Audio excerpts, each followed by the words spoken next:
The one thing that we can take that we discussed the other night in the discussion items, and I don't know that this needs to be a formal change to the agenda, but we did indicate that after the board was done going through its questions and dialogue about the plan that we're reviewing tonight, that we would open it up for public comment and discussion and questions as well. So that can be included. I'm not necessarily sure that that has to be a formal agenda item. Study sessions are a little bit less formal. We're not taking any action tonight, as we talked about. We're going to talk about what has been labeled Facilities Plan X, and X only. We're not going to talk about Y or Z tonight. We're not going to take any action tonight, and so we look forward to the presentation, the discussion of the board, and then participation and questions from anybody that's in attendance tonight. Any communications? No other communications. All right, with that, so let's go on with the presentation of Facilities Plan X.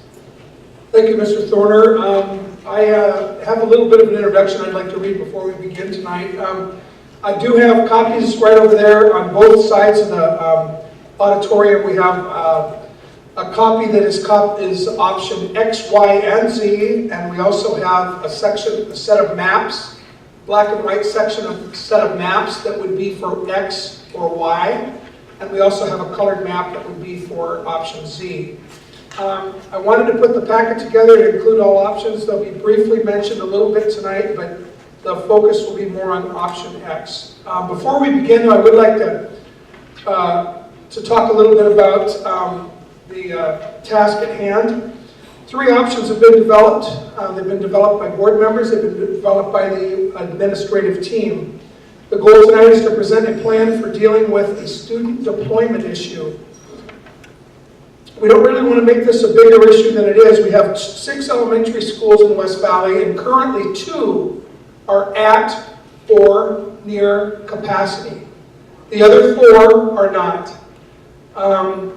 So the issue is deployment of students. I'm going to give Mr. Pryor the credit for that term about a student deployment issue. There is space available at other schools.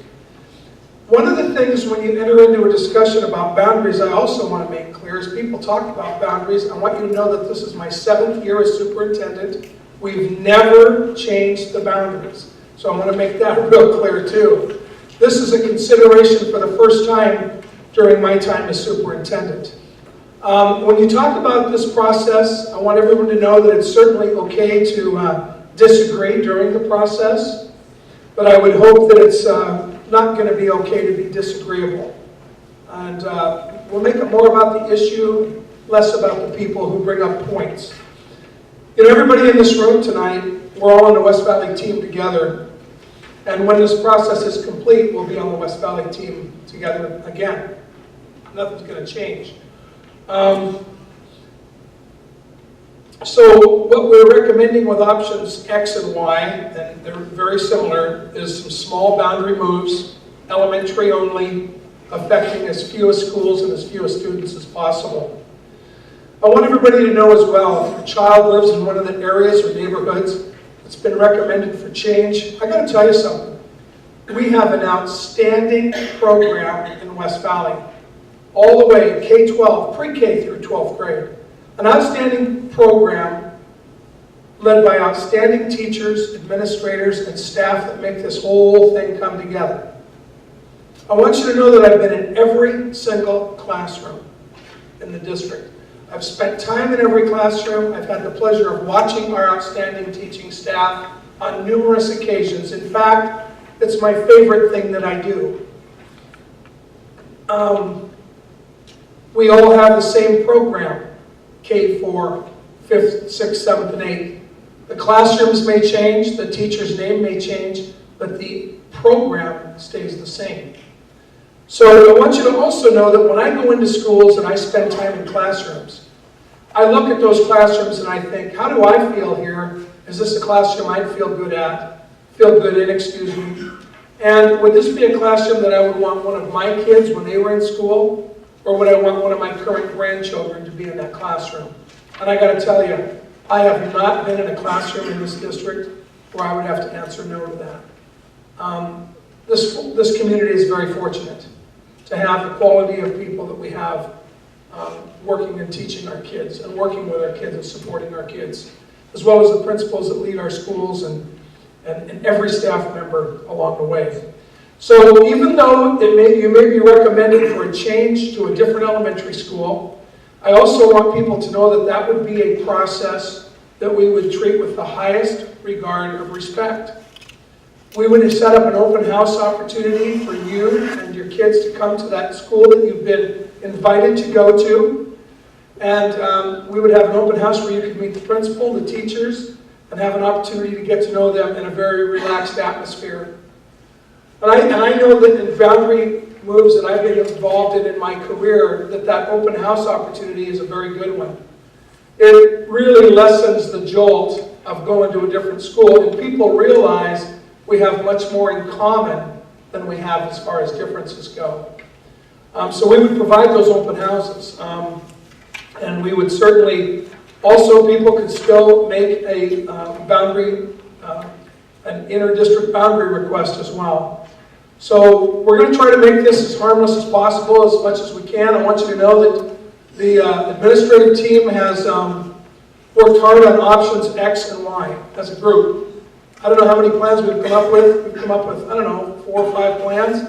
These are the last 2. And so I want to highlight option X tonight first. If you look at option X, it's the top sheet. One of the things that we're going to do in both option X and Y is we're going to remove the boiler room at Summit View that will be able to be used as a music room that will gain 2 additional classrooms at that school. And we will also purchase a portable for Summit View, and I put a price on there at $350. Something that might be high, but I don't want to put a price on there that ends up being too low either. We would also purchase a portable for Apple Valley. That brings the estimated cost at around $780,000 for option X.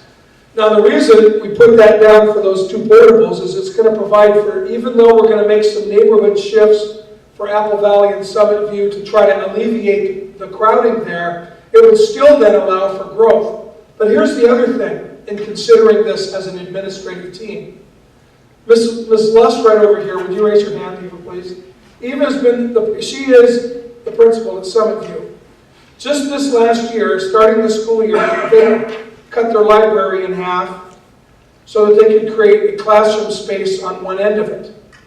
They've also got kids in special programs, speech, special education, other programs that don't have the opportunity to be instructed by a teacher in a quiet and controlled atmosphere. They're doing the best they can. They're doing a great job. The staff's working hard. But the reason we put that portable there is for them to have the opportunity to recapture some instructional space for their school.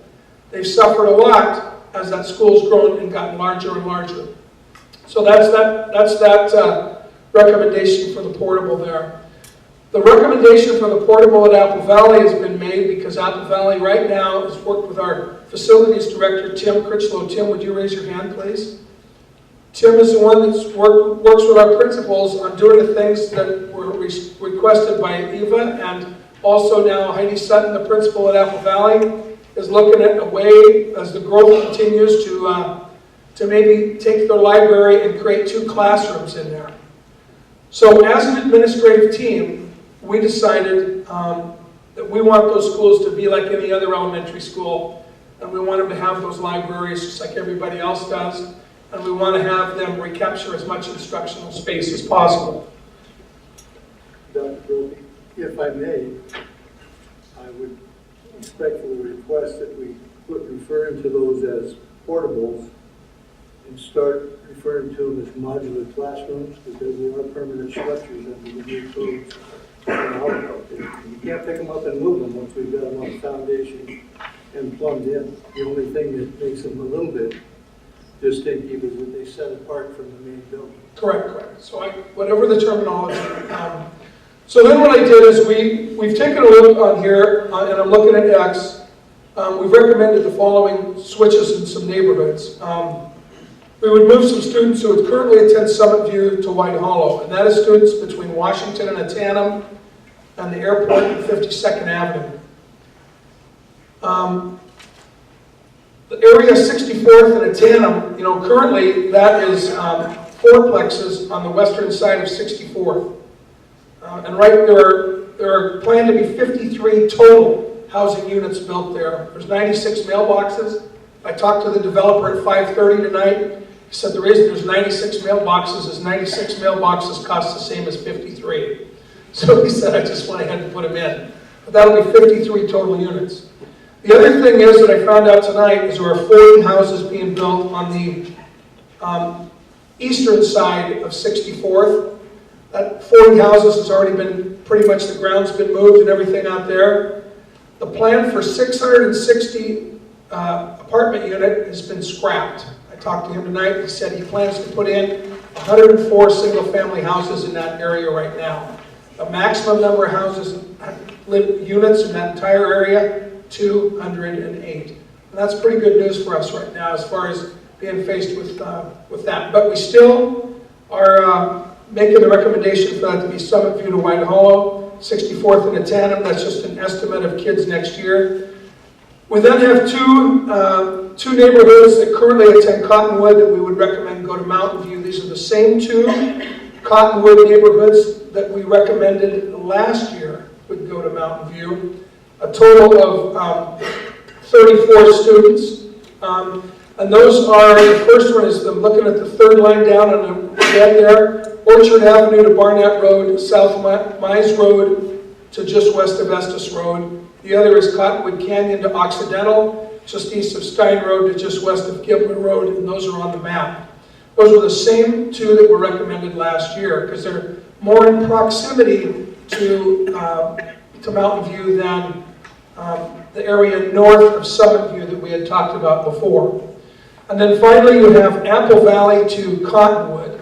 And that is from 74th to 96th, north of Summit View and south of Poplar View Way.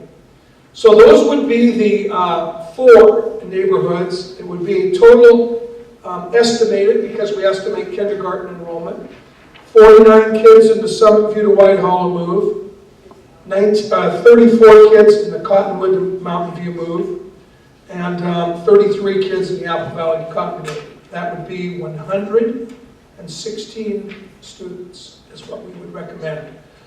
With those two portables, we wrote here under them, we got the pros and cons down there. I've sent this out. If you've got ideas that are pros or cons, please get them to us so we can keep them on here. But the pros, the portables would allow for growth at Apple Valley and Summit View. Portables would allow for the libraries as well. I should have recapture some instructional space at Apple Valley and Summit View. It would allow for the impending growth at Atanum, and we would not need to move the special needs preschool that's currently housed at Atanum at this time. The cons, of course, are paying for 2 modular units, and it's maybe kind of a band-aid relative to a larger rebound later. But the news that I got from the developer tonight was very positive in that regard as well. Okay, so that is option X. If you turn the page real quick, option Y is the exact same plan without the portables.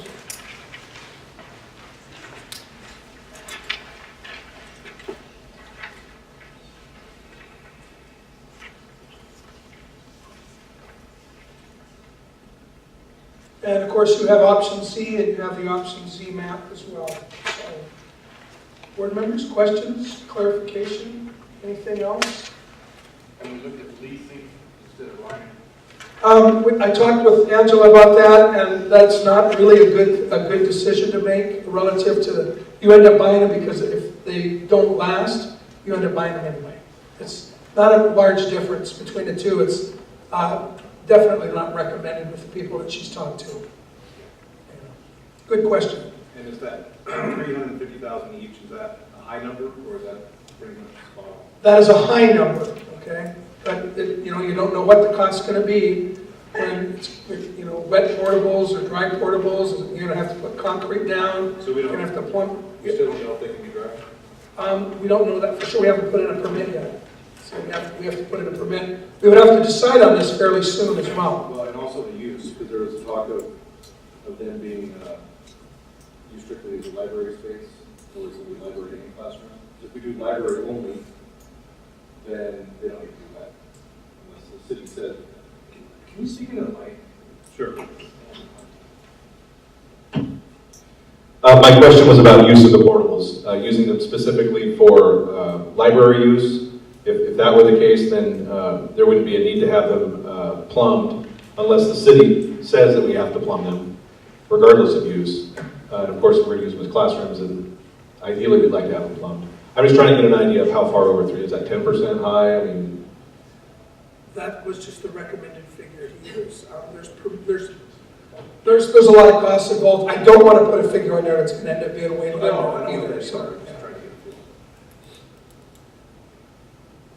And then, Dr. Brophy, do you have an idea in terms of, one of the cons is a Band-Aid approach with reboundary, because nobody wants to reboundary every 2 years.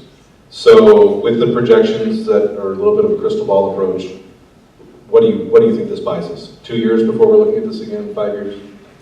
and once again, we haven't reboundaried in the last 7 years or 8 years. But here's what I will say is having the 2 portables would buy us a little bit more time than if we didn't have the portables. What that ends up being exactly, I can't predict. What I will tell you is the news I received today relative to the developments out by Atana was good news about some timing on those as well. what's good news?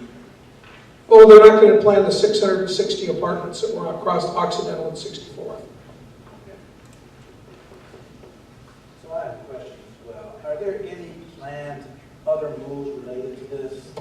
In other words, are there going to be any programs or any incidental expenses other than what we see right here?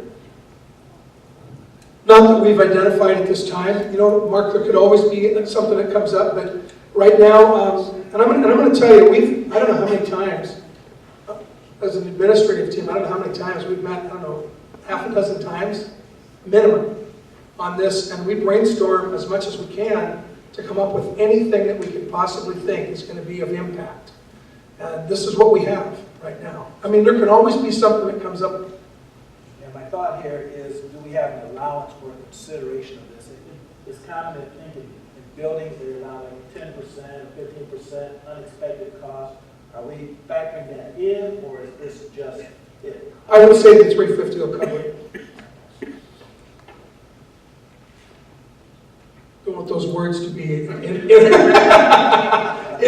I remember when you said. So back to potentially the longevity of the Band-Aid, for lack of a better way of saying it. And I know I've asked this question, I know it's been presented to us at one time, so I'm sorry, I'm going to ask it again. At our existing buildings right now, K4, what is our student capacity at these 6 buildings? Well, we're every month we get that. We're on what, 19? What is the figure right now? 1980? Well, 19. Yeah, well, we're at 1980, but I'm just talking about so Atana right now is at 278. They would be going to 300. They'd be going to 303 under this proposal. I guess what I'm trying to figure out in my mind, that doesn't include the special needs preschool that's currently there. I guess I'm just trying to understand in my own head, okay, if they go to 303, how much room do they have there? Same thing with Apple Valley, same thing with Cottonwood, as the buildings are currently constituted without additional modular buildings. I'd say they have the room to do that. Richard, you have the room to take on those 20, 45 kids? No, that's not my question. My question is what is the capacity? I don't necessarily care about what's been presented or where we're at right now. I just want to know what is the capacity of each building. I think we've in the past have said what is the comfortable capacity of each building. But that would be a question. Go ahead, Richard. Well, using Mike's kind of figures, just looking at the K5, I just made it K4. And if you were to take White Hollow, pardon me, White Hollow, Cottonwood, and Tanna, to make them 4-track K4s, it's 468 days at those buildings. You get 351 if you don't go over a 3-track at some of you in Apple Valley. Keep the 2-track, it's 234 at Mountain View. That gives us an additional capacity beyond where we're at now, about 360 to 400 kids. You took 2 portables, stuck them out at Mountain View, rebounded, you got capacity for an additional 500 kids beyond where we're at. Okay, so could you go just a touch slower so I can write that down, please? We don't have a student capacity problem, we have a student distribution. Yeah, I'm, again, loud and clear, I get it. Yeah. I'm really trying to hone in, I'm telling you right now, I'm just trying to hone in Sure. on, okay, here's our buildings, I get the proposed realignment, I just want to know, I want to have in my own mind, or I want to make my own conclusion about how long this is going to buy us. And that in my mind, depends on what, it's one of the factors is, what is the capacity at Apple Valley? What is the capacity at Summit View? So here, let me do, Richard, real quick, you're referring to what I worked out on whether you're a 2, 3, or 4-track school, right? Correct. Yeah. Just based on our And you've got- contract capacity, the numbers there. Apple Valley and Summit View were originally created as 2 tracks, similar in size to them. And we put them up to 3 tracks. And they probably, with the portables and some such, probably comfortably, they're past that now. So I'd say, what, 330 maybe? We've got, Richard, we've got that paper that has all the 2, 3, 4-track totals and all that. By the contract language for class size, we've got it right here. Okay, so I'm just gonna read that for the benefit of everybody that's here. So Atana being a 3-track school, so what that means would be 3 classrooms of kinder, 3 classrooms of 1st grade, 3 classrooms of 2nd grade. So if Atana could be a 3-track school that would take 18 classrooms, 429 students. Apple Valley would Are we be, talking a K5 or are we talking a K4? That's K5. That was K5. Oh. Based on this.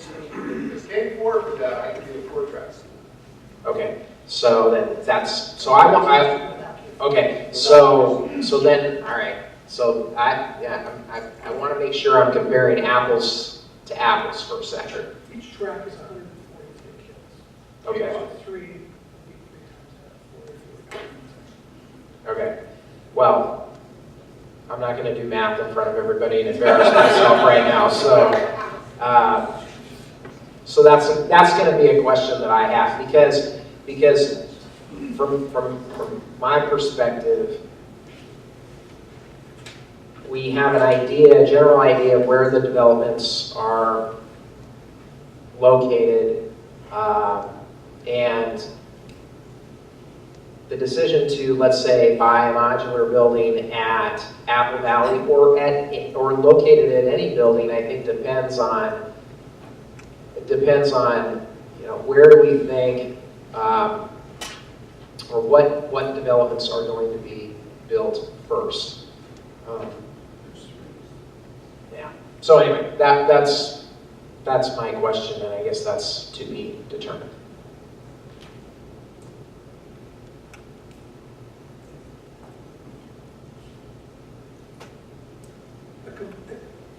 A complete 3-track school at the exact class size limits is 351 for K4. A 4-track school is 468. Each track is 117 students. But if you're okay, so that's if you're a 3 or a 4-track, but do the buildings as they're currently constituted, can they handle that? Yeah, if they have room, if they can handle a 3-track school, it just means that they don't have, the classrooms aren't at capacity. So if they can handle a 4-track system, that would, then, we have a lot of classrooms that aren't at capacity right now. I think that's your question. Yeah. Which schools can be 4-track? Which buildings can? Cottonwood can be a 4-track, and a Tandem can be a 4-track, White Hall. and White Hollow, those 3. Everyone else is a 3-track. 3-track maximum. Mountain View. Mountain View's a 2. And Summit View is in Apple Valley are the 3-track, if they're full at 351, that is full. Beyond full. Mountain View's a 2-track, 12, there's, yeah. Not really, because they don't have the classroom space.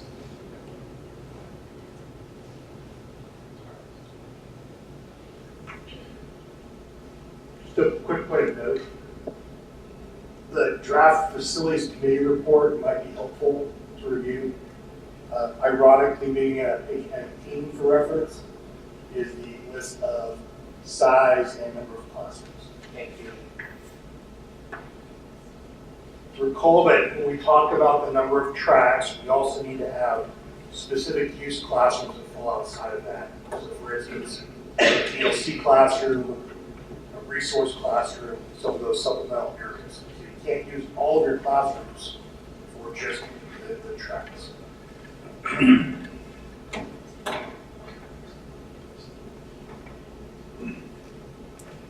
So we have 3 4-track possible schools. We have 2 3-track schools that are very full if they're 3. That's Apple Valley and Summit View, and they are right now. And we have 1 2-track school. And if Atana becomes a 4-track school, we would have to move the special needs preschool.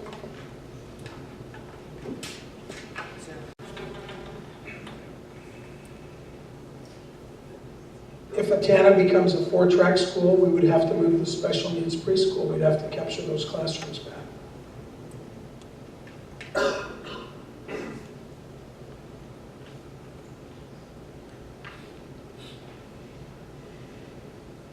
I'd also like to just point out that it's more than just the classrooms.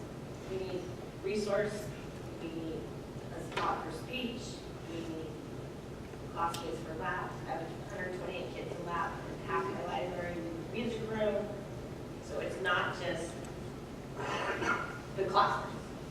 That's the, For K through 4. that's the issue with Summit View as far as the portable. That's as far as the, even though they're 3-track, they really don't have room to be 3-track because all those other programs are have to be sacrificed. Correct. Thanks.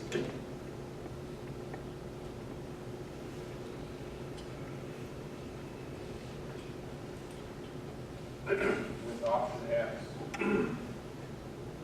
if we did everything that's on option X, would everybody have room, and there would still be room? With option X, if we did what we say we propose, would every school have room for music and speech and sped and all those things? Are all those things considered part of option X? As close as we could get, it would be better than we are today. We would have room for, you know, if you had the double portables at Apple Valley and Summit, it would be a big difference.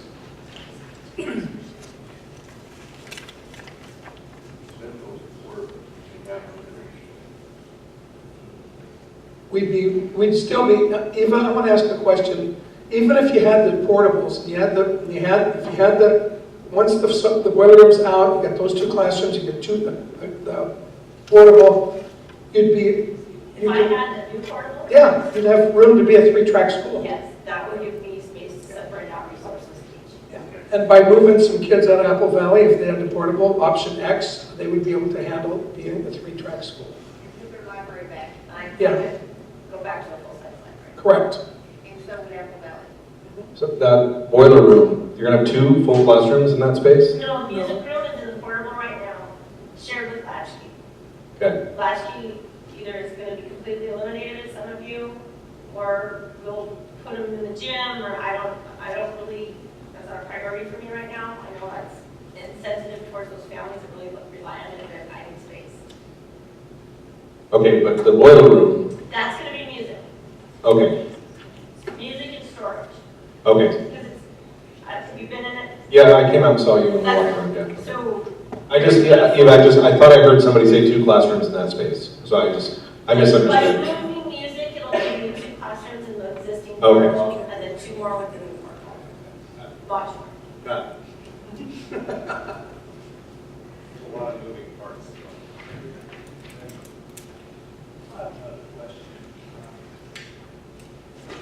Just if we were to make this work, let's say option X was the one that was utilized, what would happen with those portables in 3-5 years? What would they be used for? What's the long-term plan for those if we had some permanent structures go up elsewhere? We could presumably maybe shift some things around to a better use of the facilities. A lot of that would depend on how portable those modular units really are. I don't know. You'd have to see if you could actually move them. I mean, you can't move the ones that are in Apple Valley. You can't move a lot of them. Well, I'm thinking if they stayed in place where they are, would they be useful for something else for them? I mean, how would they be used, and would that be the best use of it? I think that they could be used for small group interventions. They could be, I mean, we could get very creative and maximize our space. But if a bond And passed. supporting kids that really need it. Yeah. So if a bond passed in 2020, right, 2020? Or whenever, and we built, and we were able to put it in the school there, then those portables would probably just, there wouldn't be a use for them then. Well, if you can move them, you could move them maybe to the middle school, somewhere else where you may need, maybe Mountain View, maybe, or you could, that would be a bridge we'd have to cross when we got to it. The other thing we need to remember is it's 2017 right now. Passed the levy in 2018. If you ran a bond issue in 2019, those schools would not open until 2021. Right, I get that. So there's 4 years that we would get use out of any portable right now. If we had. Yeah, exactly. They can also be used to expand the latch program. We're in a huge waiting list, so if I could offer 2 sides of a portable, I could offer it to that many more families. I mean, it can be used as a preschool. There's no preschool in the Center Group boundary. It would definitely benefit. I know Minerva tries to do family engagement, and I couldn't do it this year. She had a great program, so you and now without the library, I told her I just can't do it. It would offer her more space to do some family. So they wouldn't be empty. Oh, I would like to mention that I had to complete the vision and hearing screening, and the nurse was doing it in the vault. Because that was the only quiet space available yesterday. Eva, you don't have to I know, I'm begging. I know you need space. How do we get it there? I'll just say one thing, the portables would allow us to breathe. They've had a lot of compromise of their instructional space there the last few years. And we have an amazing school, with amazing staff, and we just need that little extra room to breathe, to get these kids that are the most needy someplace quieter to learn.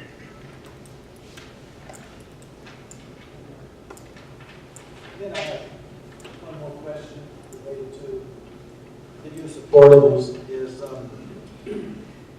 if they were put into place, would we do anything different in terms of security? Would they be somehow, most of the portables I see now, they're not attached or any way secured to the building. So they still have that issue of security where they're open to anybody who happens to wander up. Is there anything that we're considering that would, yeah, that's all you can do.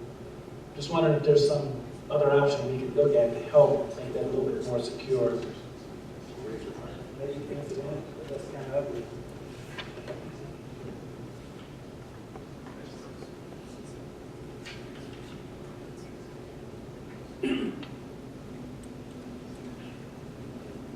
One other thing that I want to touch on, excuse me, I think most people who are in the audience tonight are fairly familiar with the things that we said the other night, but the situation on school funding in Washington State right now is still up in the air. There's a lot of unanswered questions around school funding. So one of the challenges that we looked at as an administrative team when we put together options X and Y, we're trying to be as frugal as possible and try to do what we could to get by as best we could. Because we don't know for sure how the school funding bill is going to impact us as a district, and we're hoping to find out soon. I know that We have a very healthy fund balance. We're in a good shape financially, but without more answers to the questions about how much revenue we're going to have from the state as a district, we do know that we're going to have our levy reduced as a locally in 2019, but we don't know how the state levy is going to compensate for what we lose yet.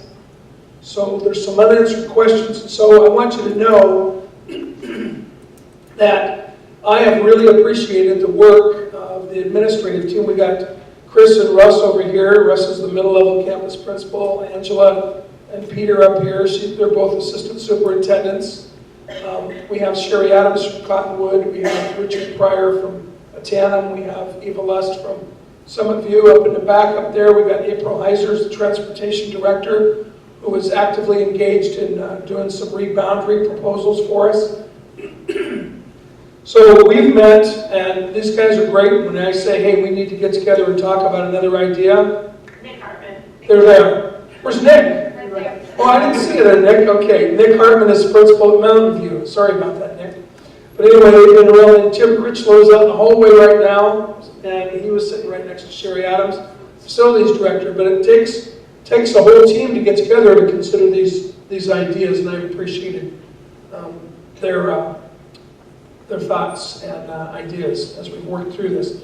And option Y, the only difference is no portables, which, we've heard the, modular buildings, and we've heard the issues at Summit View and the issues at Apple Valley, and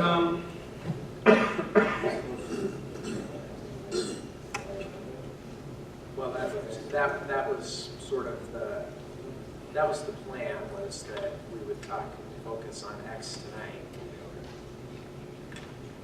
I'm fine with that. Just making sure. We're gonna be covering similar ground Monday, but that's okay.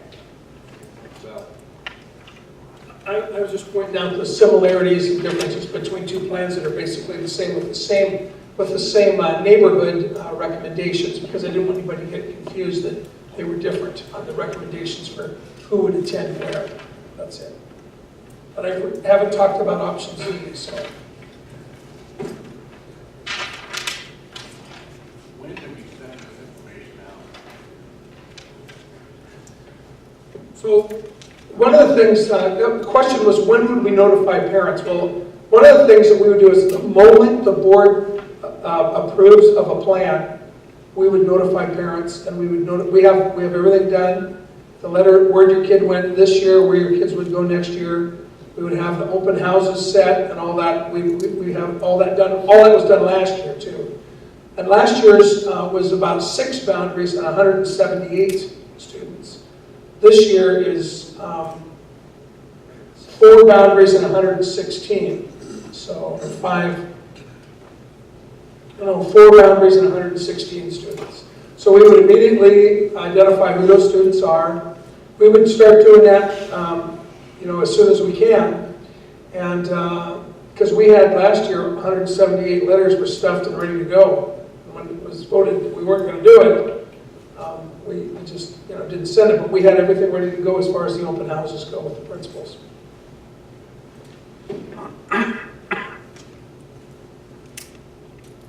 Let me just, if I could weigh in, Dave. I think that once we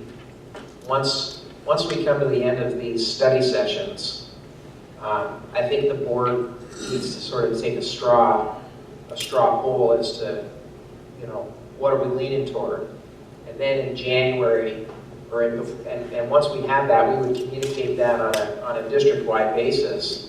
And then in January, we would have those community forums that we talked about on Monday night,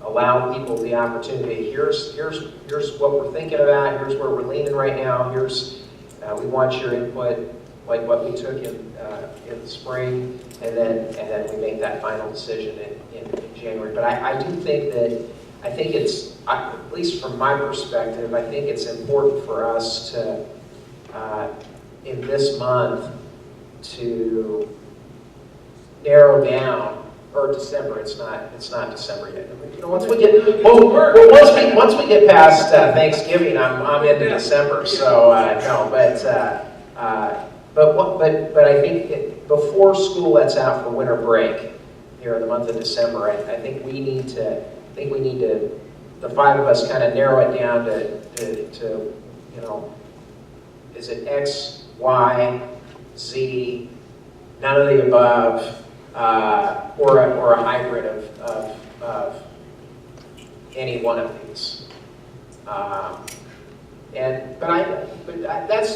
That's just my feel about it. I think that's, I don't know if that's the best way to go, but I think that I think this time is important for us to flesh out and get these questions and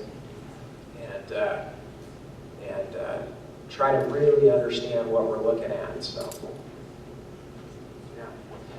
Any other questions? Go ahead, Dave. Tim Crislow? Yes. If we go with portables at Valley, some of you, how long does it take 9 months. to get them in the ground? 9 months.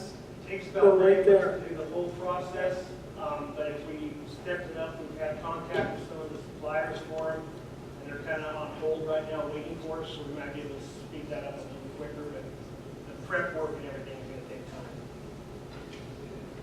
So to have them ready by August, around 9 months, we're right, getting there. Yeah, we're going to get to a point where it's real tight to get them set and ready for opening day school. Yeah, it's really tight. When we talk about your buildings here, we're referring to brand new buildings, correct? Correct. They're not used Correct. in any other form. They're not having to be put together other than just where they come from back. And they're commercial. Yeah. So I understand, maybe back to the funding question that Dave asked, in terms of does leasing make sense? And then some of the funding uncertainty that lies ahead of us. If we were to go with the portables, I'm not in favor of debt, but in terms of keeping not tying up $700,000 in cash, whether it's through a lease or installment. Where's Angela? Oh, there she is. Whether it be in an installment basis or a lease. I mean, I don't want to lease just a lease. The idea behind leasing or some sort of an installment basis contract would be so that we're not tying up all of our cash in light of some of the funding uncertainties that we have right now. I mean, I think that's an important consideration relative to X, and I'm sensitive to the, hey, we're begging you for space. But I'm also sensitive to, I don't want to have to make decisions later this school year about having to cut anything because the funding is not certain for us, or is going to be less. So,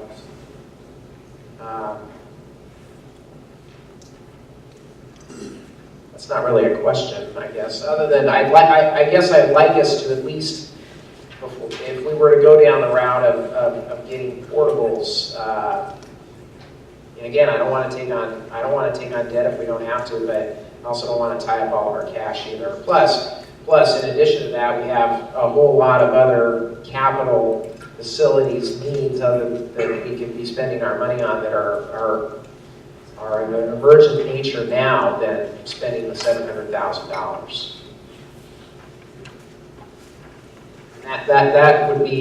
That's a con. If you look at, that would be a con to X, is tie up of cash and will not service other needs that we need to take on. That's a con.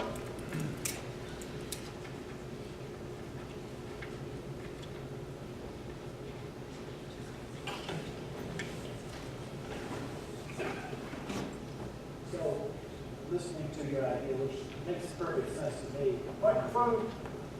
You hear me? Here you go. Here you go. I thought I talked.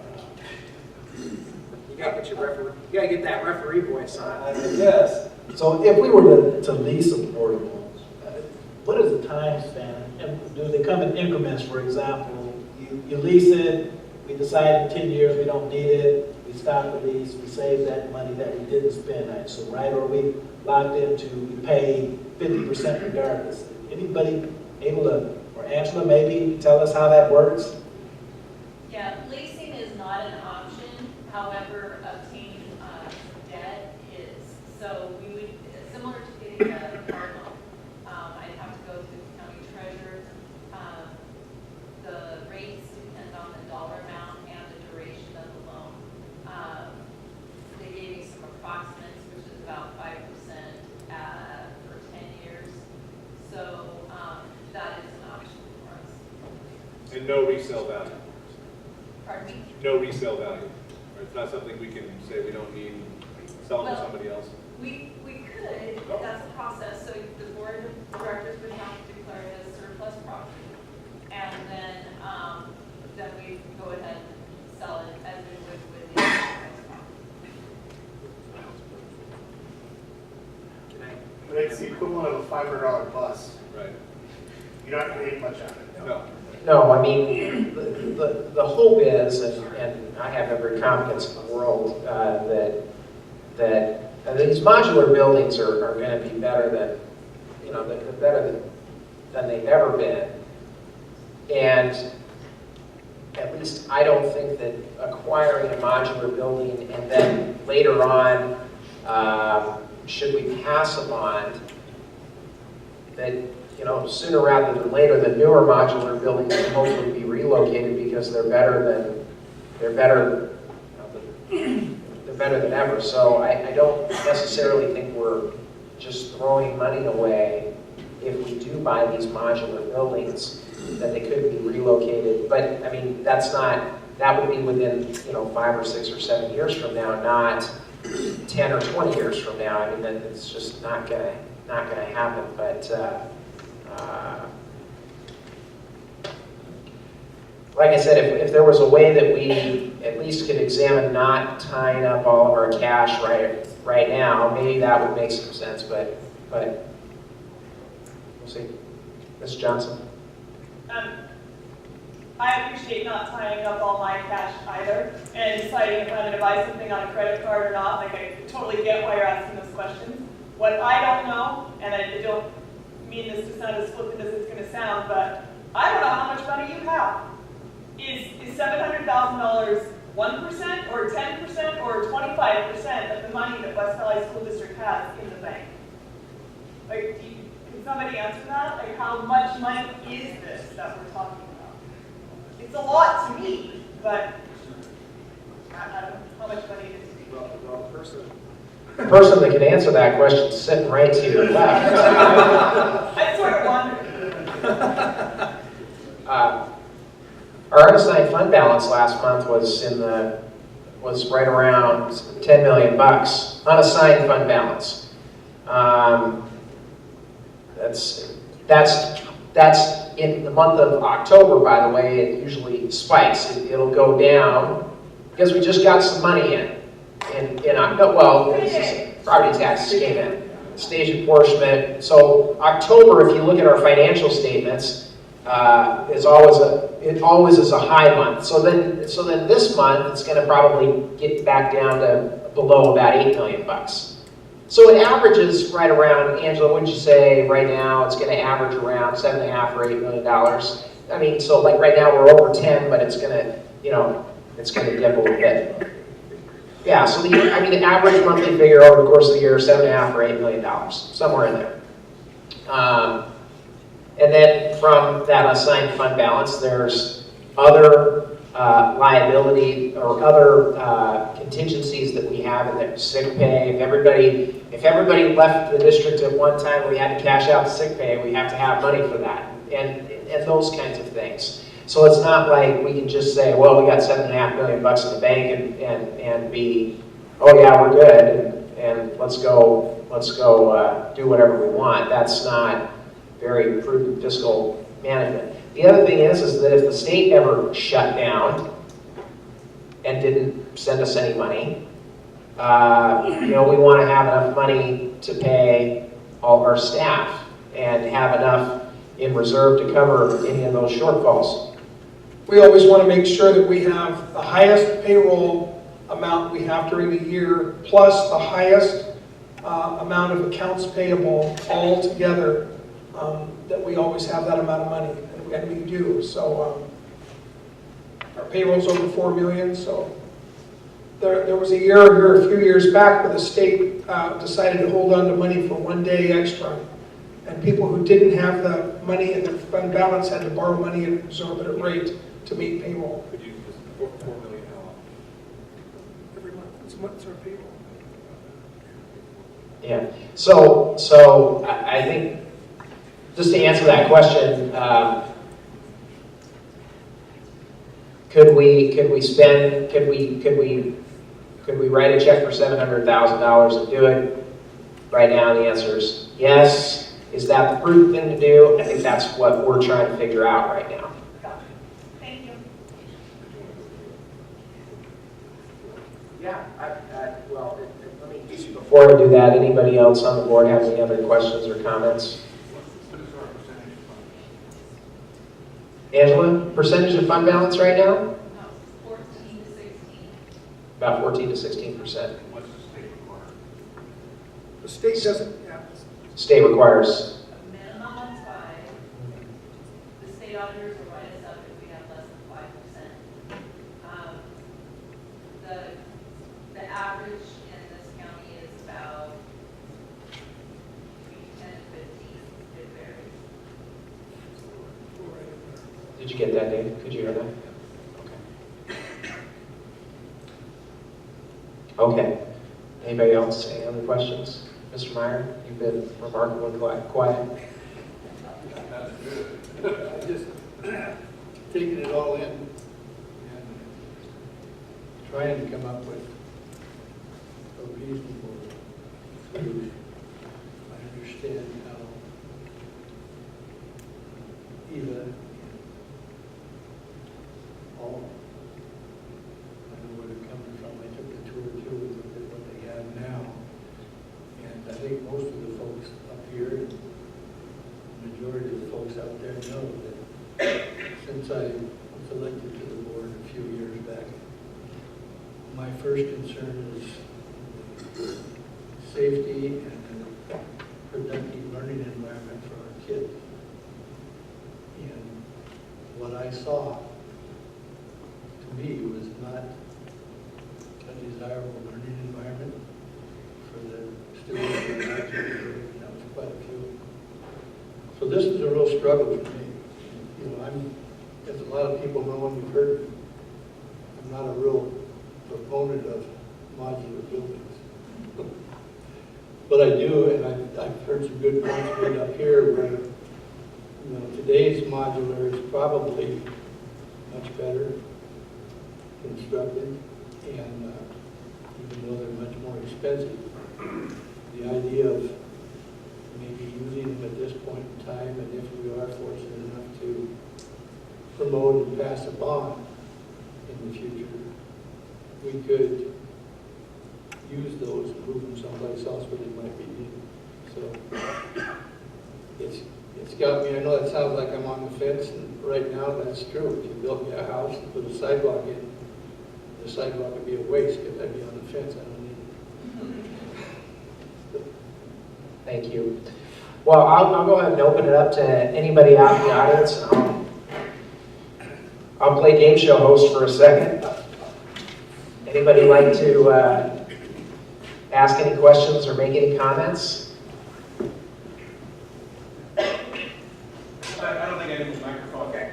I would make a suggestion just for a public perception and maybe a communication. If we did have sort of an anticipated time, how much time it buys us, that might be helpful. So, like plan, if the first plan is 2 years or that way, if we're running a bond in the future, people kind of have an anticipation that might be coming, and this is just sort of a temporary deal. I think I tried to get that answer early on, didn't I? can I make a counterpoint to that?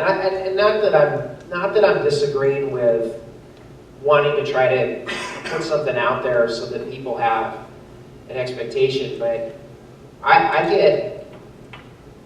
get concerned about putting a time to say, okay, well, this is going to last 3 years or 4 years, or because now all of a sudden you said one thing, and if we can't deliver on that in the future, then what impact does that have on our ability to do anything or ask anybody for anything in the future? So I'm not saying that's a bad idea. I'm just saying that we need to proceed pretty cautiously with that. And I also believe that every one of us sitting up here want to try to effectuate something that is going to last as long as possible. Because we don't want to have to be moving kids around as little as possible. You don't want to be having boundary review considerations. So that's, goes back to some of the questions that I was asking earlier about, hey, where are we going to be in terms of our building capacity and so forth, is that I want to know, I at least can make my own decision about how long this is going to last. And if it's not going to last very long, then we need to look at something else. That's just my comment. Oh, I have a response to that, and not too much of a debate, but that's our need for long-term plan, and to be able to tell people that this is a 2-year solution, and this is what's going to happen if we don't pass a bond, and this is the bond that we're going to run a year from now, and this is when we're going to run it, and this is what's going to happen. And if this doesn't happen, then we did not have that last time. We did not have a good plan. We had a why we need a bond, and there was no clear, definitive reason as to the repercussions of what was going to happen if it failed. Well, I think that could be something that can come from the West Valley citizens. That can come from you guys. I don't think the board wants to be in a position to say this is going to last 2 years. Well, that's fine, but can it come from long-term facility planning? Do we agree to that? I don't see why it couldn't. Okay, so I don't see why the committee couldn't sit back and say and look at this and say, okay, this is what the board has done, and this is how long we think it's going to last. I don't think there's any problem. I think that's what we, our group has been asking for. Is we want to make sure that plan X, Y, or Z is somehow incorporated in a long-term plan. We know exactly when we want to run that, when we run a bond, how, what the impact is, so that we can provide a very clear and concise message to the people that we're asking to support us. As to this is what's going to happen when, this is what's going to happen if then, instead of this inconsistencies and debating and that sort of thing. And so I think it all kind of ties together. And that's one of our main concerns, and it actually dominates our meetings, is that we will support with everything that we have, X, Y, or Z, as long as it ties into a long-term facility plan, so that nobody has egg in their face. I don't want that. Tony doesn't want that. None of you do either. And we have to work together to build that out. And that's our concern right now, is that it's kind of, cart before the horse. If we say 2 years, fine. If we say 3 years, fine. But we need to start having some definitive plans in place and acting on them. And then we'll start passing bond measures. If people know what's going to happen in the future. So this is the toughest part of us getting support. That's what So how does then not, if we were to adopt X first, how is that not a definitive plan? That is a plan to do something. how does it tie into long-term, how does it tie into the next bond? What is the next bond we're going Well, again, that goes back to the question that I asked. My request of the facilities committee is in looking at X, Y, and Z, how does that tie in with how does that tie in or not with their recommendations? I think it's all together. Like I said, I don't want to get into too much of a debate. That's our main concern. It's just we would like to have this go towards some sort of, like into everything tied together, so that not one is out on an island, and we just want to make sure that we're not painting ourselves into another corner without having a path out. And so, and maybe that's not a good analogy or not, but that's just kind of how I see it. Is, we'll support a plan. We just want to make sure that it ties together long term, so that we can send our message out to the citizens that says, we support long-term planning, and maybe we're just working on that long-term plan. That's fine. But it's, and maybe it's not perfect right now, but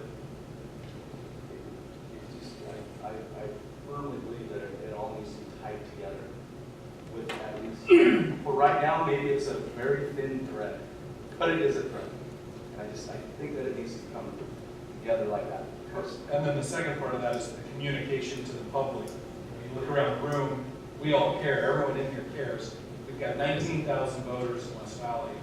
Only about 5,000 are tied to the district as either parents, teachers, the students that are seniors, and maybe the grandparents. So there's a ton of people that aren't getting communication.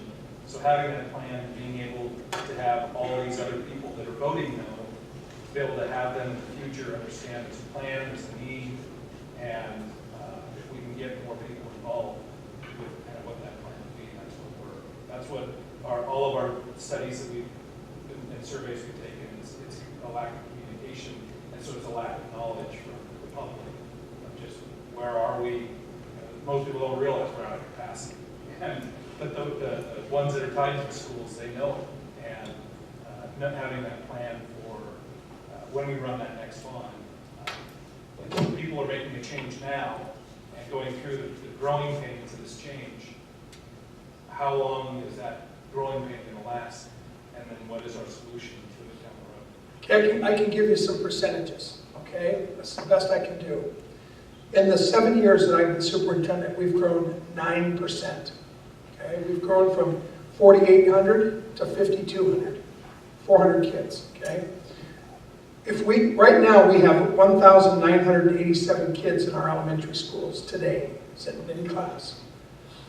If we went to the track with 3 schools being 4-track, and 2 schools being 2-track, and 1 school being 2-track, we would have room for 2,340 students.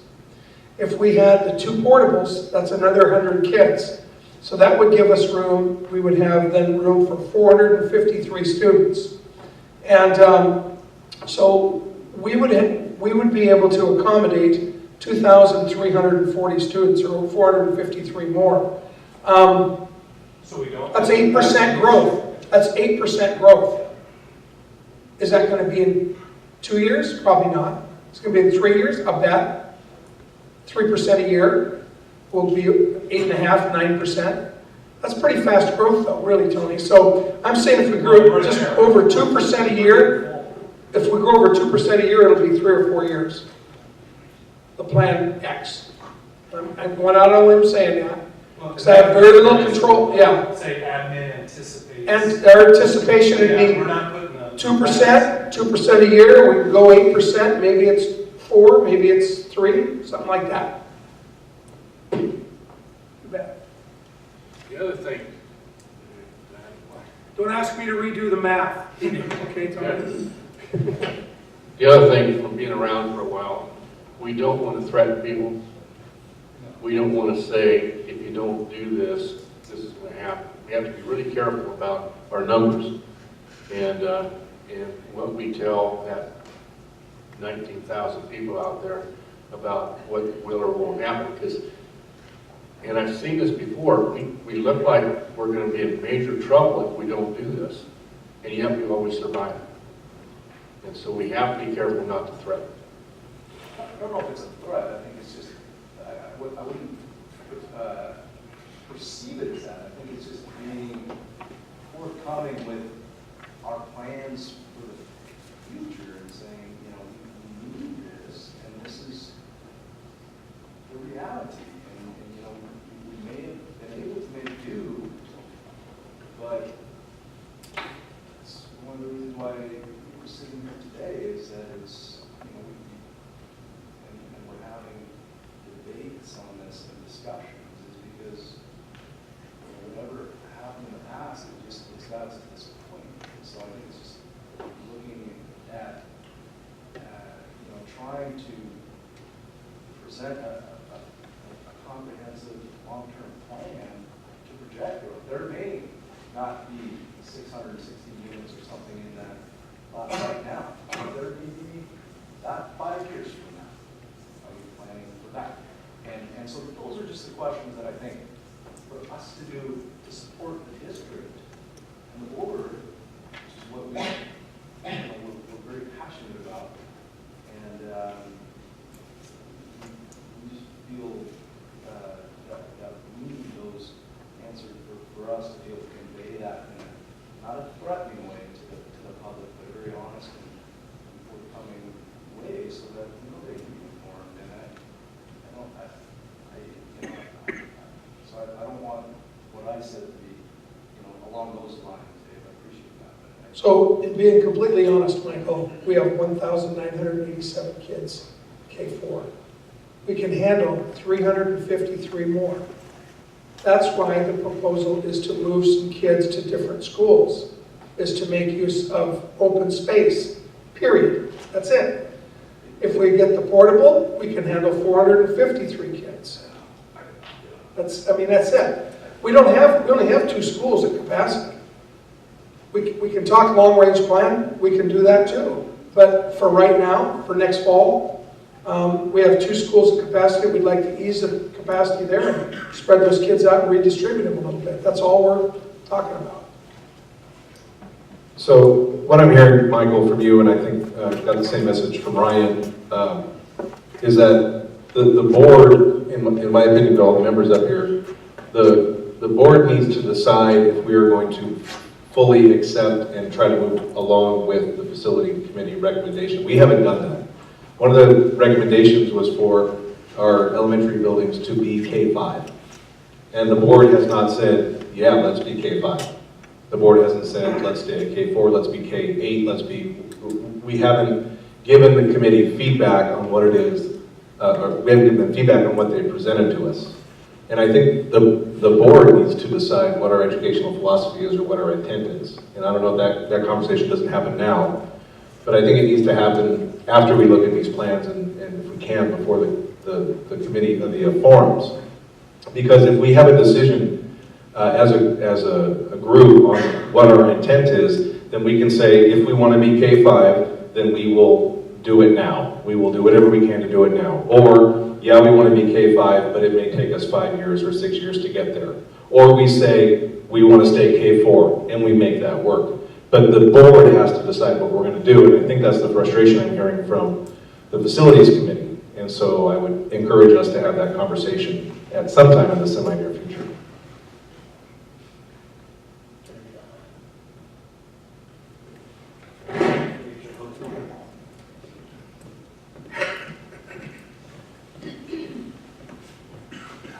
I didn't want to yell, so here we go.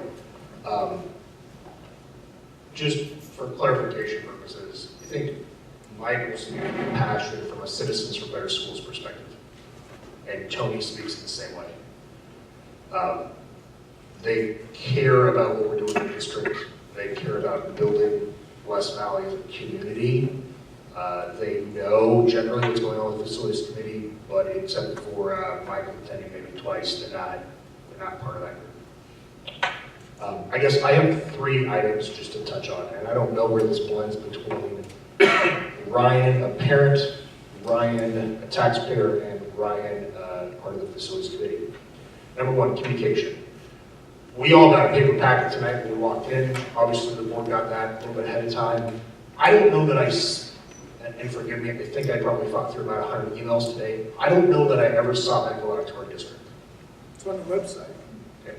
And again, if I missed it, that's great. My challenge continues to be communication, and whether or not my wife, who obviously has a closer touch to where the information comes from, I don't know that she ever got an email that said, hey, we're having a meeting tonight. And I don't know that she ever got a reminder that said that. So the turnout's important because you have people that are, I guess I'm going to say, more in the know. So that's item number one, is I believe we need to develop as a district effective tools of communication. I believe that's both the parent group that we touched about are closer, but also about the rest of our community. So I don't know how we do that, but I think we need to. Item number two, students at capacity. This is a conversation point, and this is back to the educational concept we've all talked about. My numbers are slightly different from Dr. Brophy's. I go and I look based off the October student counts, and I believe we have 6 classrooms in the district, 6 elementary classrooms that are in overload. So where the district is compensating the teacher because he or she has extra kids in the class. So I think that's the number. I think there's about 6. So we have, I believe, 94 total classrooms right now in the district being used for K-4 main classroom education. So fundamentally, that's got to be your target number with whatever kind of move you make. My number, again, slightly different from Dr. Brophy. I think that number is closer to 250, as far as if you could perfectly balance every student in the district and perfectly meet the agreement capacity numbers, that's where I think the number is 250, 255. Perfect balance doesn't exist, we all recognize it. Your effect on a building like Summit View only occurs in which you can pick up and move 5 classrooms of kids. If we recognize that Summit View right now is functioning as a 3-track and has an extra 4th track in their kindergarten, the only way you change that, back to this recognition that your student growth is going to continue, and that if that kindergarten classroom is still going to push up. So if you need to make an effective change, you have to take 5 classrooms with the kids, 1 out of each of grades K through 4, out of that building and put them someplace else, if we expect for some of you to grow back into another K-3. So overall, that's the challenge when we look at districts. I don't want to nitpick option X, but my challenge with option X is it doesn't change the number of physical classrooms that are needed at any of our overloaded buildings. It doesn't change the physical number of classrooms we need at Apple Valley or at Summit View. And I haven't run the numbers on the backside. I don't know if it causes increases in needed classrooms at any of the other buildings. So I don't think it accomplishes a change that is significant enough to be beneficial or effective. Beneficial to, I'm sorry, beneficial to? I don't believe it's beneficial or effective at achieving a read boundary or a reassignment of kids to get our buildings out of being too full. I don't think it does enough. Dr. Brophy touched a few minutes ago on the concept of getting a tandem back to a 4-track and getting White Hollow as a 4-track and having Congo as a 4-track and then doing 3 tracks in the Apple Valley, Summit View with 2 tracks out of Mountain View. That kind of a track alignment, you still have to plan for space, right? Because again, back to some of the examples, we still have too many kindergartners pushing up right now. So there's a balance that comes. Again, balances are imperfect. But frankly, that wholesale, more comprehensive change is what should be option W, whatever your options are. Okay? I don't believe that you established the change when we do environmental planning, option one is always do nothing. And we recognize that do nothing still has impacts, and frankly, X, Y, and Z aren't about do nothing. Options X, Y, and Z are very small incremental changes. Option W, if that's the concept that sticks, is a more aggressive district-wide rebalance. I'm not suggesting that option X, Y, Z, W, or whatever else is consistent with the facilities committee report or not. I need to have the committee have that conversation before I'm ready to make that kind of declaration of determination. But I'm here to tell you that I think you need an option that is more aggressive. I think you need an option that more radically changes the approach. I don't know that that's where you'll want to sit. I don't know that that's the position that the public and the parents will support, but I think you need to at least evaluate. Can I jump in? Yeah. I was going to save this for the end, but I'll jump in now. It dovetails what I agree with Ryan. I'm sorry? No. Jeffrey.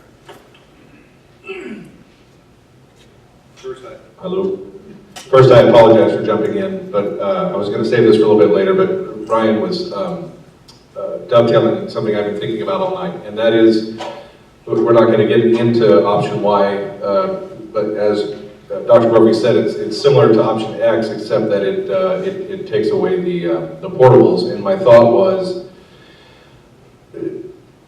seeing that this option Y really doesn't give us a whole lot to talk about on the next meeting because there is not much difference. My challenge would be that option Y change with a more aggressive boundary change, much like the one we saw several months ago in the spring. Simply, and not just to placate, yeah, and not to play games with what we're doing here, but you know, Mr. Pryor said earlier, it's not a capacity issue, it's a distribution issue, and if we have a more aggressive boundary change, which you know nobody wants, changing the boundaries is difficult enough as it is, but I think it's worth changing this Y option to something more aggressive because the total cost of Y would be the same with the boiler room change, but a more aggressive move of boundaries. Does that help? Does that get you closer?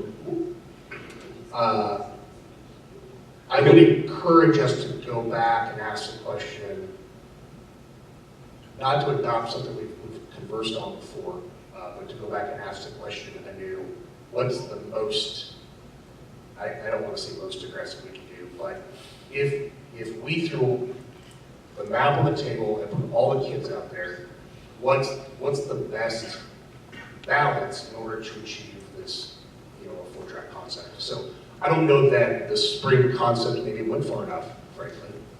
Yeah, I can agree with that. That conversation also got very muddled because highly capable was tied into it. And so that, I think, muddied the waters quite a bit. But anyway, I offer that as a suggestion for Monday's meeting. I'm not going to disagree with Richard. I do think we have a distribution problem, but I also firmly believe that in a district of our size, with the intent to reboundary infrequently, that we do have a capacity issue. Some of you, again, is a great example right now. If we only had 3 tracks of kids live in the neighborhood, we'd not have the capacity issue we have today. It's because that boundary has more kids. It's because we need to serve more in that area. And we can make changes today and hope that those are going to be successful, but they're not. And that's the unfortunate reality in a district that continues to grow, is after a few years of 2.5% student growth, even the best laid plans is still going to become a wreck.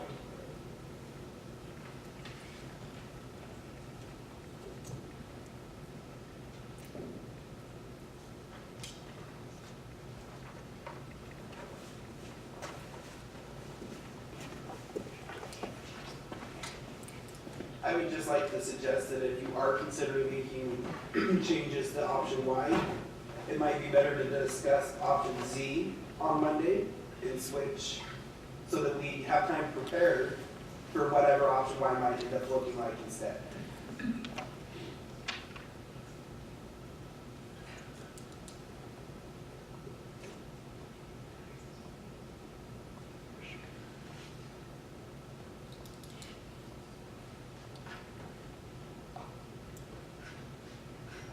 Well, no, I mean, I do what you asked me to do. well, I mean, if the board wants to see a more, for lack of a better way of saying it, aggressive boundary adjustment, whether it's what was proposed in the spring or something more than that, or along those lines, and then that would give the administrative team a week to do that, and then we could discuss option Z on Monday. I mean, that just from a time standpoint. Well, yeah, I mean, how long would it take after it's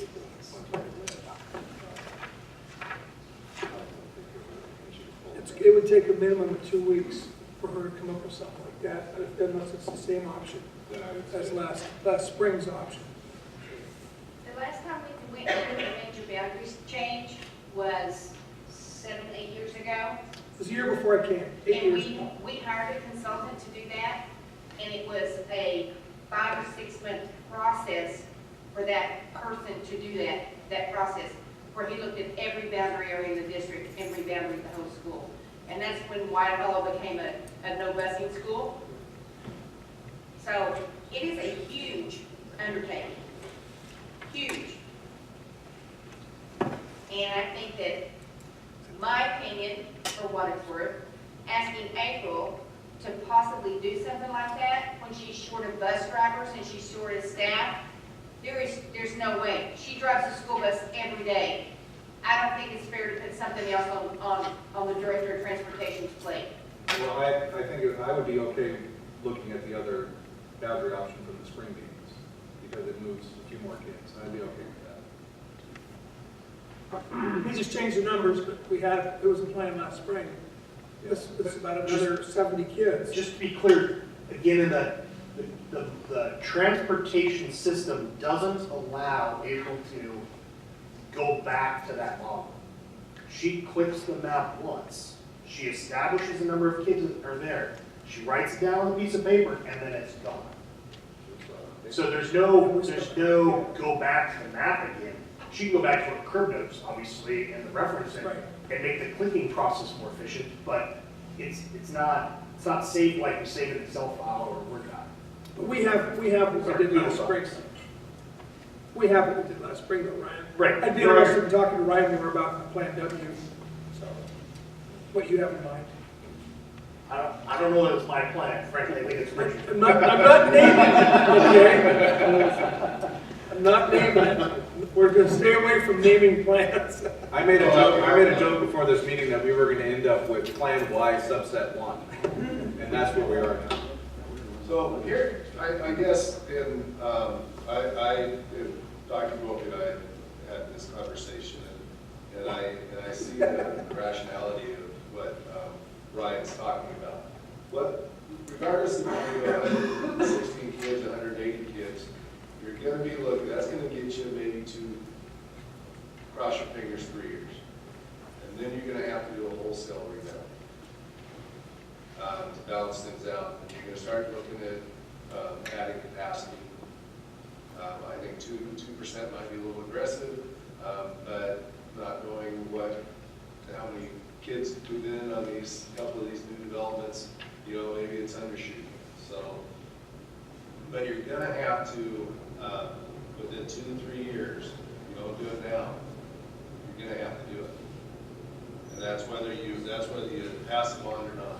No, I agree 100%. I mean, all we're doing right now is really a Band-Aid approach until we decide what the long-term plan is. And I think that's okay as long as we accept that's what we're doing. And I agree with you. And I guess the one thing to keep in mind is you're starting to track forward, look at, Plan Zulu, is that if we're growing at the elementary, we're also growing at 512. And whether or not you want to create a mess, transfer the mess up the hill, so to speak. But that's, but we are going to have to do something in 2 to 3 years at that point. And I think that, And the reason we've come back as an administrative team with the plans we have is what we heard last spring was that 178 people is too many. We don't want to tick off everybody right now. We want to come back and run a bond. We want to have a chance to try to pass it. That was part of the message last spring too. Well, and without the 660 apartment unit that's going in, I think last spring's plan, I know what it does to a town, is more reasonable as far as the shift towards need. 103 or something, yeah. Yeah, because it's not going to have that future, that huge apartment complex. It does have 104, 140. You had 103 plus the 25 from the area there, so you had 128 new students. And then with the new, instead of apartments, it's 70. It's going to be probably accommodate you now. Yeah, that's what I'm saying. And so I could probably get a little longevity out of that. So, whatever it's worth. Yeah. I'd have Jeff come back to his music, it'd be great. No, I don't.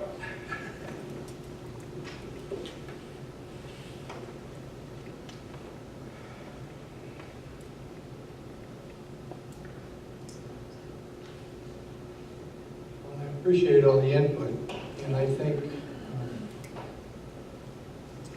both Mr. Pryor, Dr. Brophy, Mr. Moore, and Mr. Farina are looking for some kind, and I did hear both from Mr. Pryor and Dr.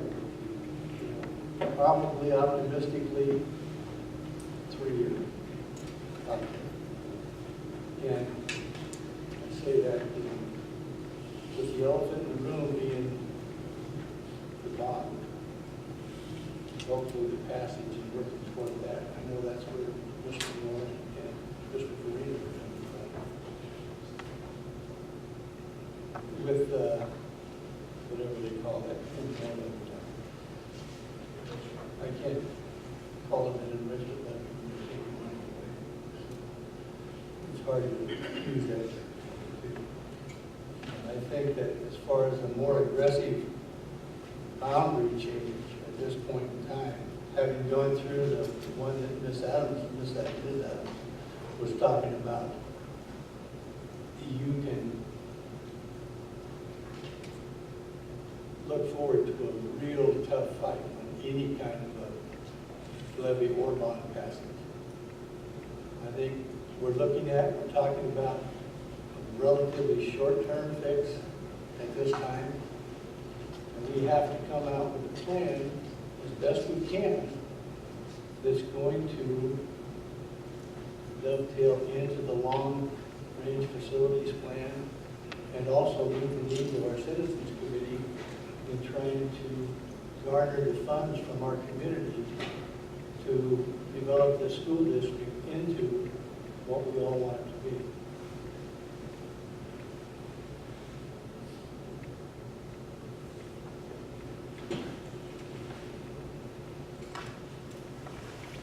Other comments, questions?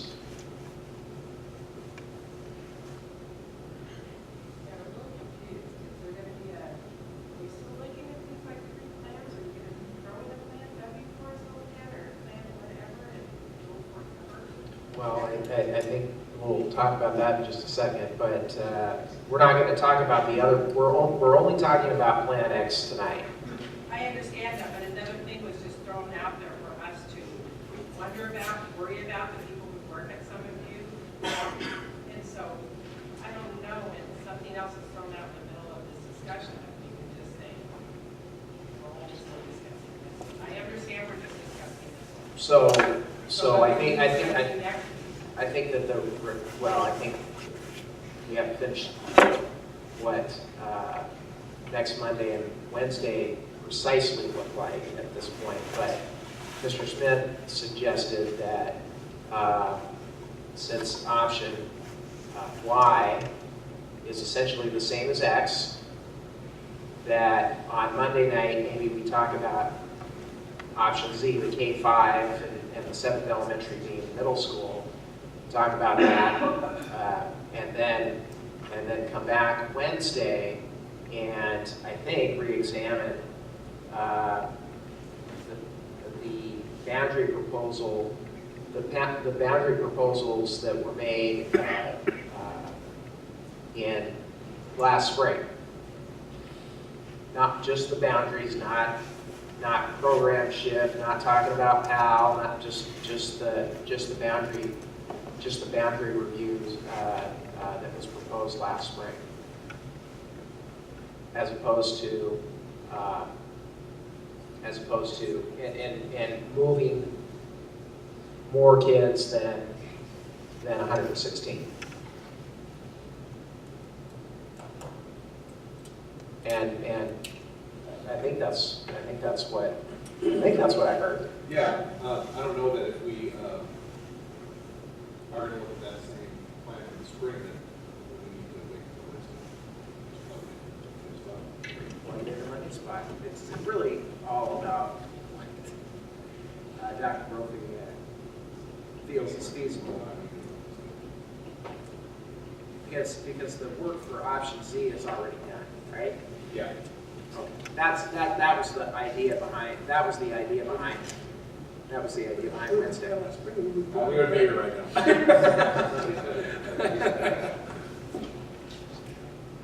So, I mean, do you have your time? I'll have to talk to April, see if we can do it. Just, it's the same boundary plan as last spring. We'll have to see if the numbers change very much. I'd rather do it Monday, frankly. We can just get it done. Move our timeline up so we can get things done. To do the July basically, it's just There is nothing to talk about on option Y. It's just how important it is. I think tonight you heard people talk about how important it is relative to the instructional program.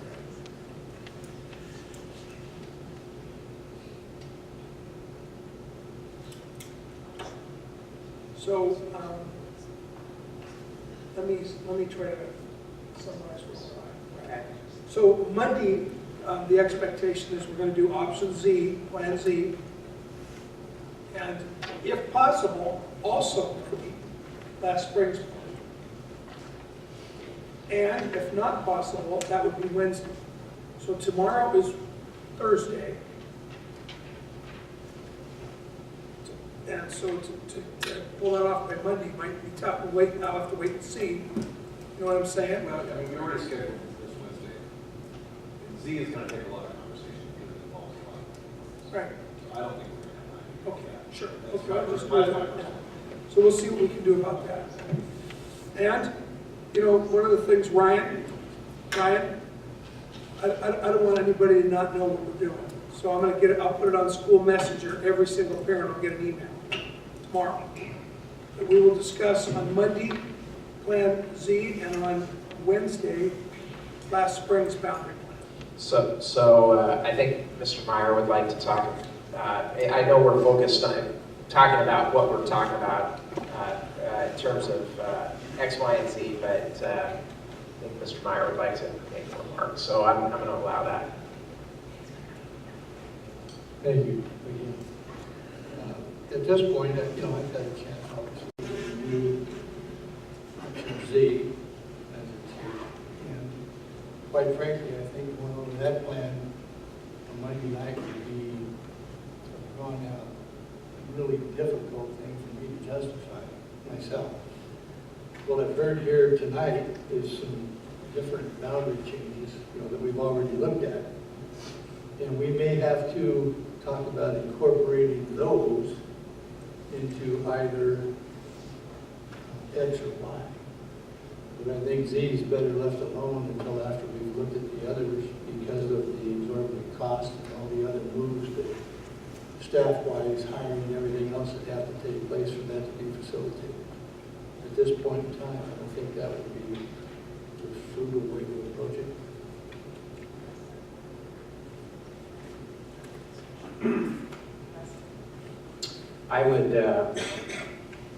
I would also tend to, for some different reasons, I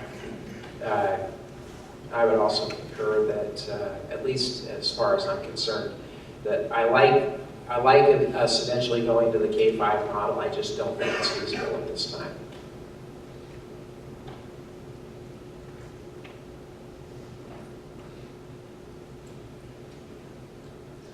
but that's two of, but that is only two of five. That's only 2 of 5 of us. Well, I mean, to muddy the waters even more, the Z plan, I think we all agreed at some point would not be implemented for the 18-19 school year. I think we talked about that. Well, we talked about it at one point, but then I think we wanted to see if it was something that was possible for next school year. Why would we want to wait another year? Yeah. It's probably not feasible for next year. No, not feasible for next year.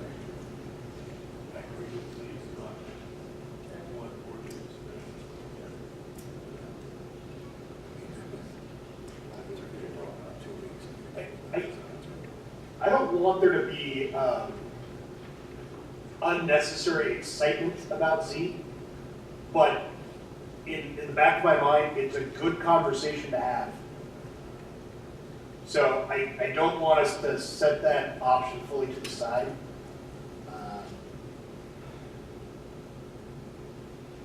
The conversation on K-5, the potential for how our buildings are impacted, the impacts to our programs, I think that's good information for the board to hear at some point. And maybe this isn't part of that discussion. Well, I don't think it's, I don't think it's, I think that's absolutely right. I think it's part of a discussion at some point. But I think a few weeks ago, one of the things that kind of came to me is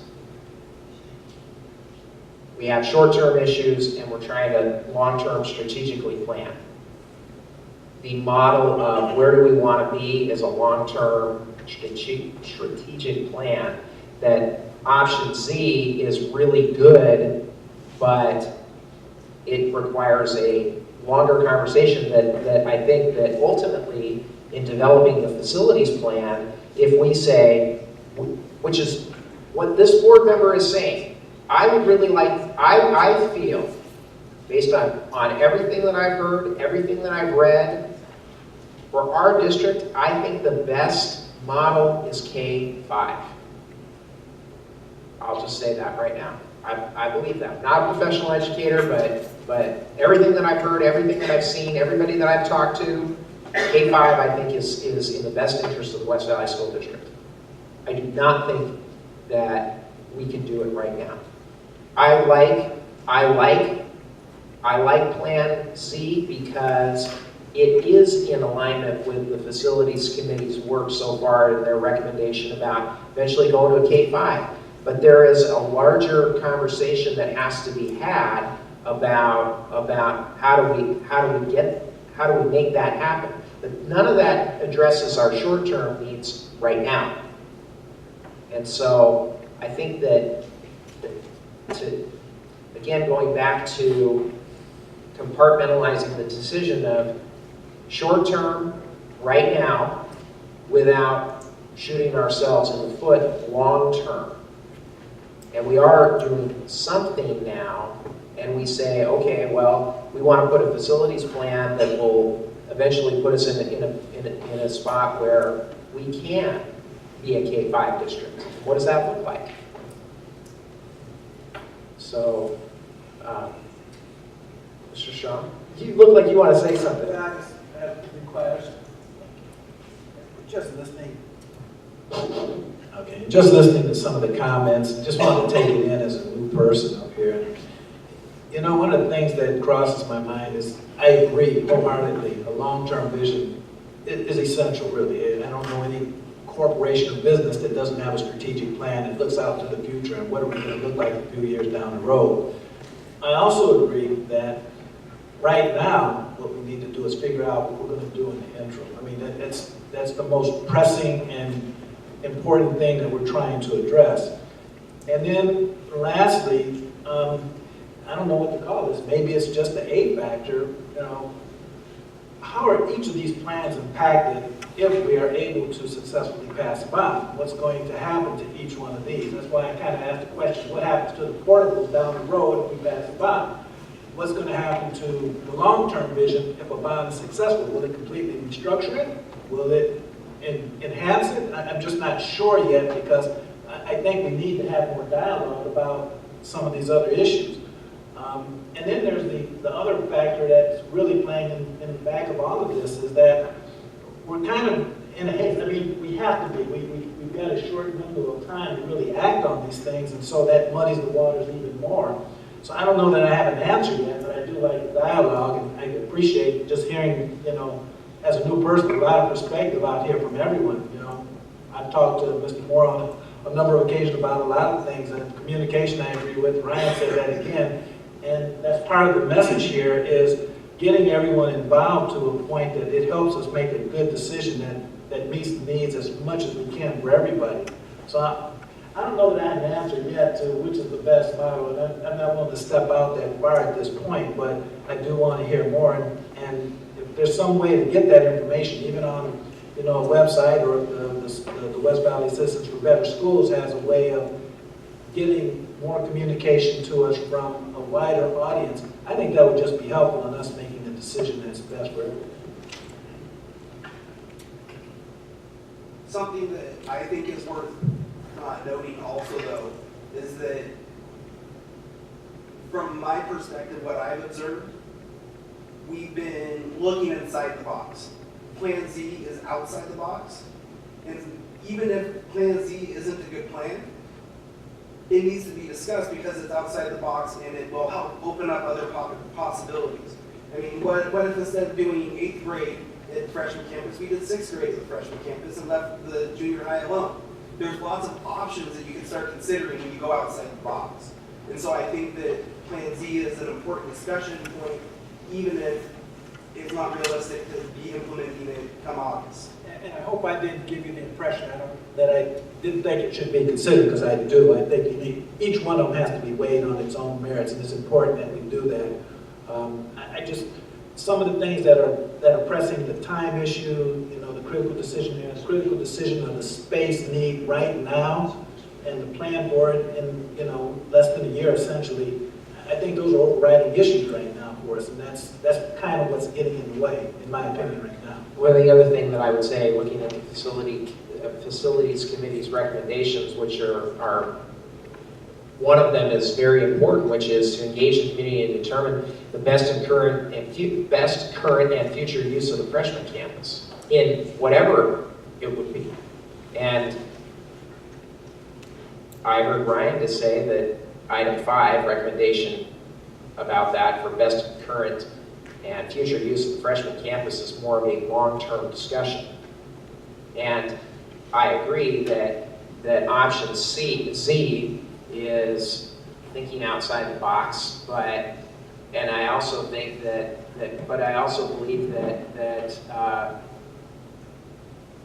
the examination of the freshman campus as its best use for our district is that as it's currently constituted, or is it something different?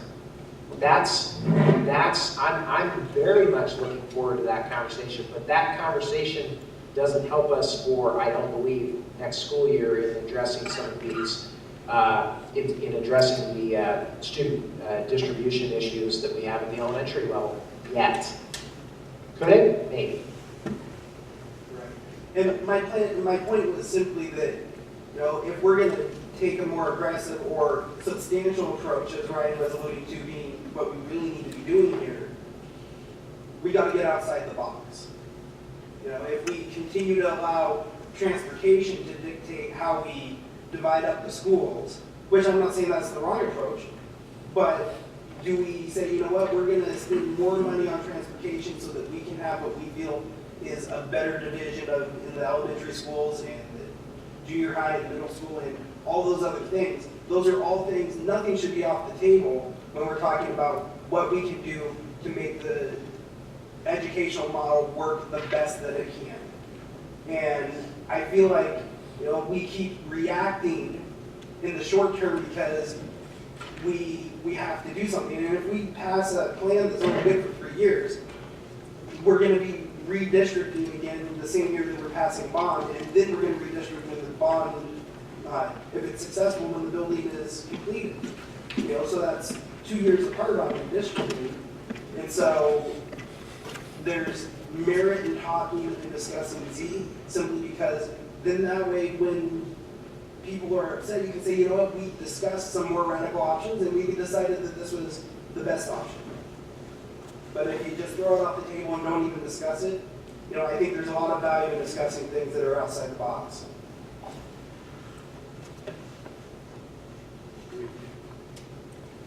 So I guess what I would say is we can have the conversation about Z. My mind is not changing. That's just me. About not that it's not, again, I don't think that helps our short term. I don't think it is not a solution that is going to help us for next year.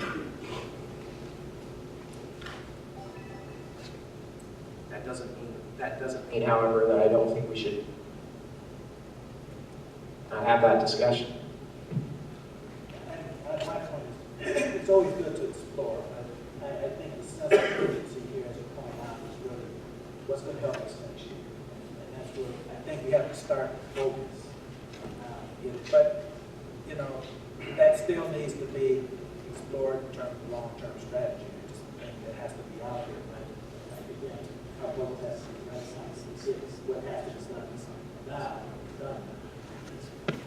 I don't want to waste anybody's time. I don't want my time to be wasted. But I agree that the Z plan is probably most likely will not be effective for the short-term solution that we're looking for. However, I don't think, I'll start with what I do think. I do think it's worth having the conversation because it does tie into a longer goal. I don't think a 2-hour meeting a week from today is going to jeopardize our short-term goals. So if the board decides to go ahead and have that conversation, I would be in support of that. I'm always willing to have a conversation and a 2-hour meeting. I said an hour and a half. I agree that Z is an interesting idea. Boy, remember when we had the high school principal talk to us about Z in the freshman center, and that brought back, you know, it's pretty tough to move the 9th graders to the high school. And we need to have a big discussion on that. I think Z is something to look at, but I really think we need to have something done here within the next month, especially if we're looking at portables. We need to get something decided for next year. And maybe Z is something to look at in the future, but I think we need to get something done. The one thing that I still feel the same about option C for next school year, but the one thing that having the discussion about option Z does for the board is, and talking about option Z is that I think it will be that discussion of feedback about the long-term plan of what does the board see as the long-term plan and desire for the district in terms of the education model and these kinds of things. And I think that will be helpful to the facilities committee in developing that longer-term plan. I think that that's a conversation that you want us to have, and I think that if you're talking about option C, that's not the facilities committee's recommendation. That is, I think that the reasoning behind going to a K-5 model as that proposes, that discussion is helpful. Absolutely.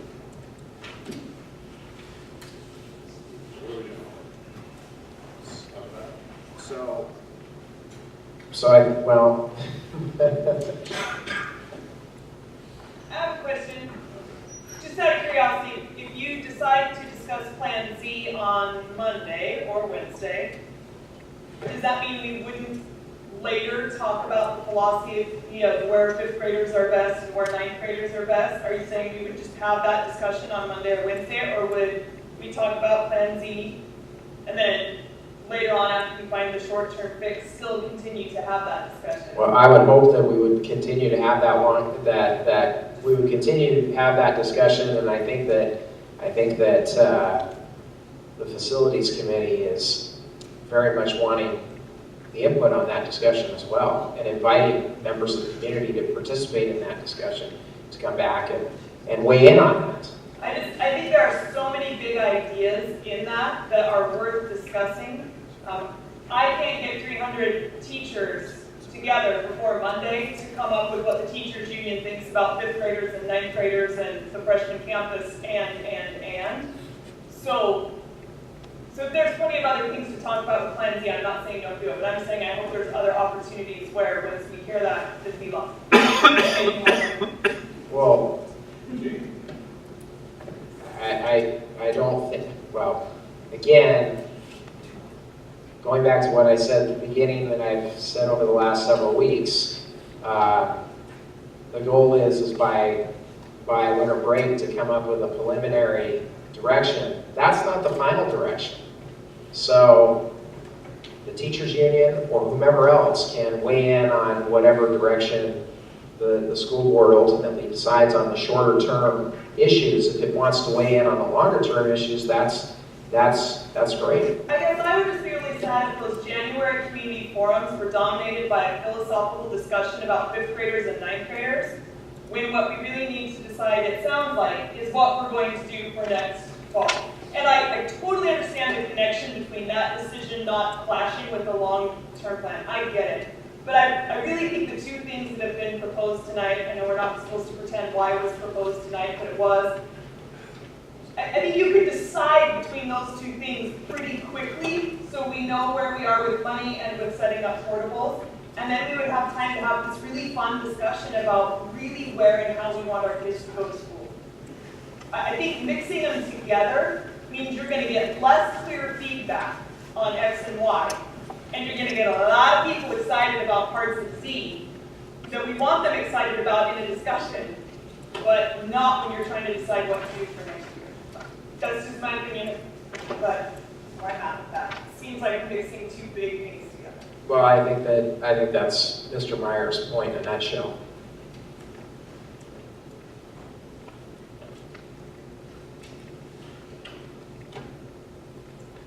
So, board, what are we talking about on Monday? I would like to talk about Z, and I can tell you already that at the end of the conversation about Plan Z, my final words will be, let's take this off the table for this short-term solution, so as not to mix the message. But I think it needs to be talked about if we go that direction. And I'll just reiterate, I don't think an hour and a half meeting jeopardizes our plans for the short-term goal. I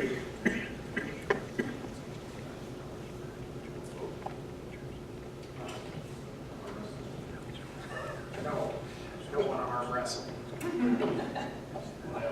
That may be a video. We already established that I'm not going to do math in front of the group. I'm not going to arm wrestle in here.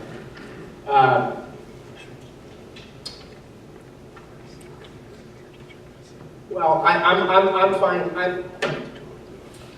I've always kind of taken the approach. I mean, one of the reasons why option Z got to this point is that a board member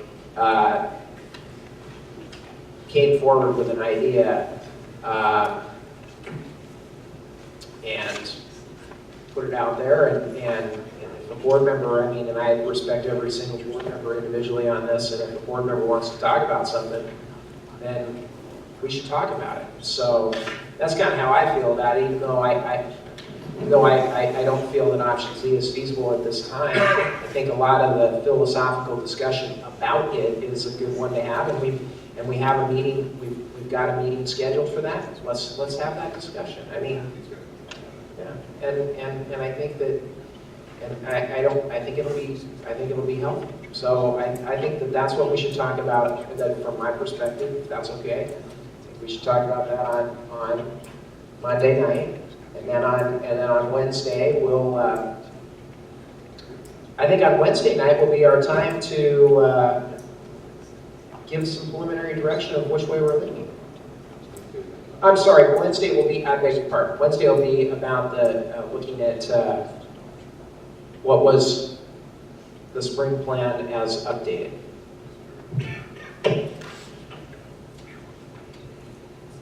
Okay, well, 2 hours and 5 minutes. I'm sure we'll be seeing many of you back here on Monday night, items rising from the board. All right, we adjourn.